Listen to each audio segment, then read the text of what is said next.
putus, sampai semua orang keluar dari rumah dan bertanya, "Apa ini? Siapa yang datang?"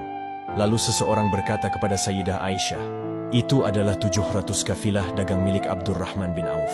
Kemudian Sayyidah Aisyah berkata, "Aku teringat dengan perkataan Rasulullah. Abdurrahman bin Auf memang dijamin masuk surga bersama sahabat lain, namun ia masuk surga dengan keadaan merangkak."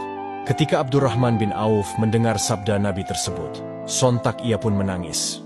Beliau selalu berdoa meminta kepada Allah agar menjadikannya ia miskin. Beliau seringkali menangis ketika makan, karena takut ia meninggal dalam keadaan kenyang.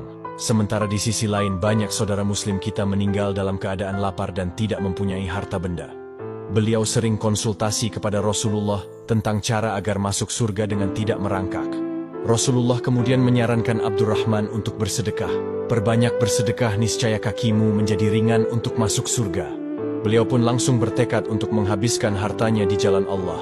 Beliau pernah menjual tanah dan hasil dari penjualan itu, beliau bagikan kepada ibu-ibu muslim dan orang-orang muslim yang miskin. Beliau pun pernah memberikan 500 kudanya dan 1.500 unta untuk keperluan umat Islam. Saat itu, para sahabat sibuk mengikuti perang melawan Romawi dalam perang Tabuk.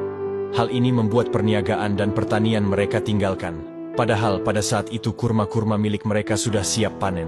Setelah perang selesai, Abdurrahman bin Auf tidak putus asa untuk menjadikannya miskin. Beliau heran dengan harta yang tidak habis-habis itu. Sementara umat Islam saat itu mendapatkan upeti dari pihak musuh. Maka ia pun bingung, untuk apa lagi hartanya ia akan dikeluarkan. Di sisi lain para sahabat yang ikut dalam peperangan mendapati kebun-kebun kurma mereka telah busuk dan tidak bisa untuk dijual kembali. Mendengar hal itu, Abdurrahman bin Auf langsung bergegas menemui mereka dan membeli kurma busuk tersebut dengan harga normal. Beliau pun tampak senang dengan hartanya yang digunakan untuk kebaikan. Beliau berpikir jika membeli kurma busuk ini, maka tidak akan ada yang mau membelinya. Dan hal itu akan terwujud cita-citanya, yaitu menjadi miskin. Tidak lama setelah itu datanglah utusan dari Raja Yaman ke Madinah. Utusan tersebut mencari kurma busuk untuk menjadikannya obat. Karena di Yaman pada saat itu sedang terjadi wabah penyakit, dan obatnya adalah kurma busuk. Ketika utusan Raja Yaman itu bertanya, "Siapa yang mempunyai kurma busuk?" Warga pun serempak menjawab, "Abdurrahman bin Auf."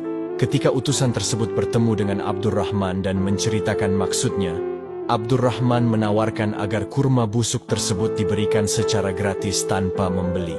Namun utusan Raja Yaman tersebut menolak karena perintah sang raja adalah membeli bukan meminta ataupun dikasih. Tidak tanggung-tanggung utusan sang raja membeli kurma busuk tersebut dengan harga 10 kali lipat dari harga normal.